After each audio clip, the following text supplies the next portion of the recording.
Yo, halo! Kali ini saya mau ngebahas handphone legend lagi. Dan ini merupakan salah satu handphone flagship pada masanya dari Nokia. Oke, nggak usah dilamain, langsung aja di unboxing.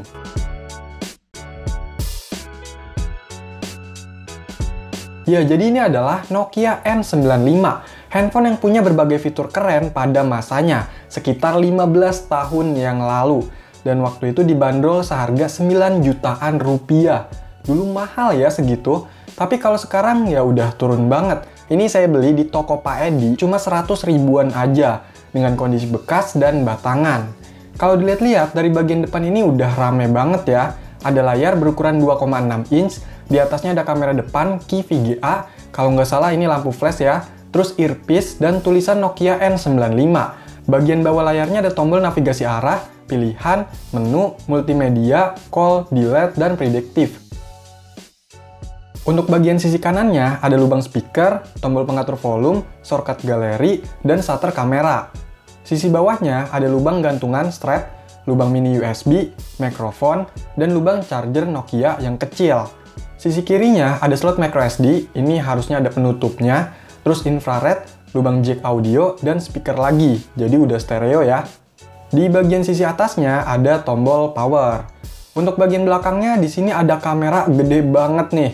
Dia ini pakai Carglass Optic Tessar, autofocus 5 megapiksel loh. Ngeri. Ada lampu flashnya juga, dan ini kameranya bisa ditutup buka. Belakangnya ini berwarna keungu-unguan gitu ya, sedangkan yang depannya silver. Kalau dari kondisi fisik ini nggak mulus, ada beberapa lecet, dan tombolnya juga ada yang ngelupas. Untuk ukuran handphonenya sih kecil ya, cuma lumayan tebel nih. Tapi tebel gini soalnya masih ada yang disembunyiin. Kalau kita slide ke atas, bakalan muncul keypad alphanumerik seperti ini. Masih ada lagi nih. Kalau slide ke bawah, bakalan muncul tombol-tombol media kayak gini. Setahu saya kalau tombol media kayak gini tuh ciri khasnya seri Express Music dari Nokia. Ya, jadi Nokia N95 ini bisa dua arah slide-nya. Oh iya, coba buka back cover-nya. Untuk baterainya kayak gini, udah lecet-lecet ya. Bawaan bukan nih? Tipenya BL5F, kapasitasnya 950 mAh, kecil. Tapi kayaknya sih masih aman, belum hamil nih. Terus di sini ada slot mini SIM, dan ada keterangan modelnya N95-1, tipenya RM-159. Ya, jadi Nokia N95 ini ada yang versi standar kayak unit ini, dan ada juga yang versi 8 GB internalnya. Oke, coba dinyalain, semoga bisa nyala. Yes, nyala!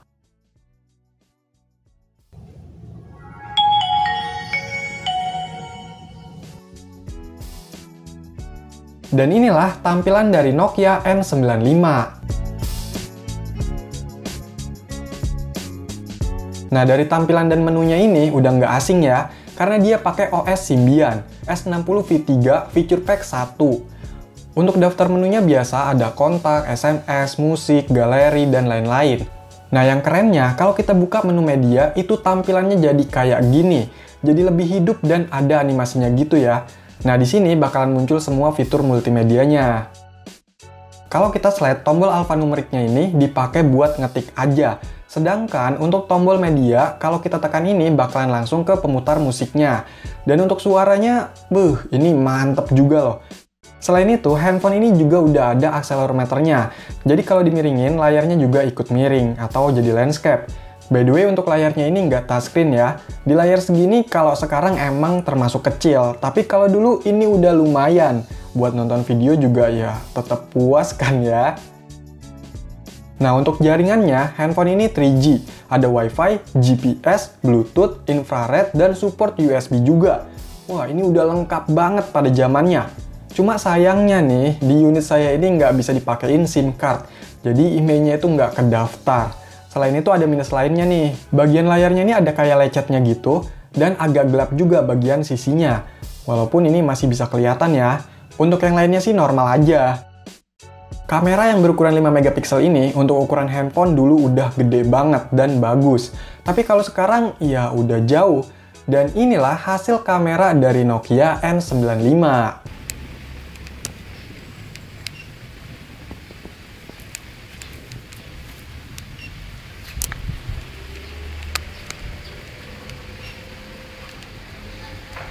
Nokia N95 ini ada menu gamenya, tapi ikonnya ini N-Gage. Ya jadi setelah seri handphone N-Gage nggak dilanjutin lagi, N-Gage itu berubah menjadi sebuah platform game. Jadi kita bisa download dan dapetin gamenya itu dari sini. Nah karena ini layanannya udah dimatiin, jadi udah nggak bisa dapetin gamenya dari sini. Terus di unit saya ini keluar pesan Unable to read game database. Nah, apa nih ya?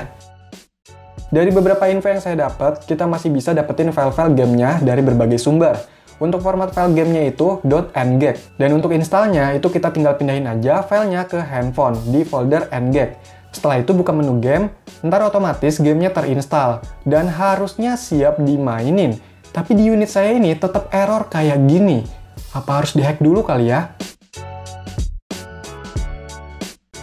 Nah, setelah saya cari-cari, dapat tutorial dan bahan hack yang masih aktif di grup komunitas Symbian.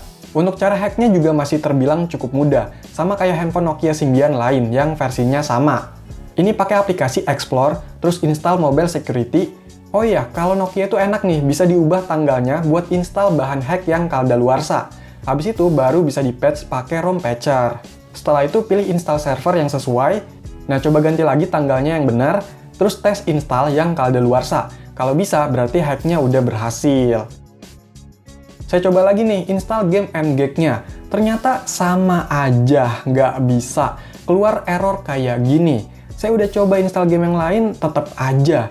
Dan saya coba riset pengaturan pabrik juga sama. Karena masih penasaran, saya coba install juga tuh bahan N-Gage 2.0. Tapi malah ada yang nggak bisa keinstall. Masih penasaran juga, saya uninstall N-Gage bawaannya. Tapi tetap aja nggak bisa terinstall yang N-Gage 2.0. Jadi nggak ada N-Gage sama sekali di handphone ini. Coba riset pengaturan pabrik lagi juga sama aja. Akhirnya, kesel-kesel saya coba flash aja lewat laptop pakai aplikasi Infinity Base. Oke, untuk flash awalnya masih nggak ada masalah. Dan ternyata untuk flash Nokia N95 itu nggak bisa DID mode. Handphonenya harus keadaan nyala dan masuk ke menu. Oke, saya terobos aja lah, flash. Nah, bisa tuh loading kan? By the way, saya lupa rekam pas proses flashnya waktu itu. Karena saking serius dan gregetan gitu. Pas udah sekitar 80%-an, itu laptop saya malah blue screen. Anjir, kenapa coba di waktu yang nggak tepat kayak gini? Laptopnya otomatis nge-restart dan di saat flashing yang dikit lagi mau selesai. Hasilnya si Nokia N95 ini nggak bisa dinyalain. Ya karena blue screen kampret itu bikin rusak. Saya coba flash ulang pun nggak bisa. Soalnya Nokia N95 ini nggak bisa pakai DID mode atau flash dalam keadaan mati. Jadi ya udah nggak terselamatkan. Sayang banget. Padahal belum coba main game dan tes yang lain. Kalau udah gini tuh baru ngerasa nyesel sendiri. Ceroboh banget saya. Tapi ya udahlah, jadiin pelajaran. By the way, yang punya solusi boleh komentar ya. Nokia N95 ini pantas jadi handphone flagship pada zamannya. Karena memang banyak fitur-fitur canggih dan keren pada masanya yang berkumpul dalam sebuah perangkat kecil kayak gini. Tapi untuk sekarang ya udah termakan zaman karena teknologi terus berkembang dengan cepat. Semoga aja Nokia yang sekarang bisa ngeluarin handphone flagship yang punya ciri khas dan inovasi teknologi yang lebih canggih dari handphone-handphone yang ada di pasaran sekarang. Oke, jadi itulah pembahasan Nokia N95 di tahun 2022 dan gagal oprek. Kalau masih ada pertanyaan atau info tambahan, yuk komentar. Sekian video ini, semoga bermanfaat. Silahkan di like, share, dan subscribe channel ini. Terima kasih.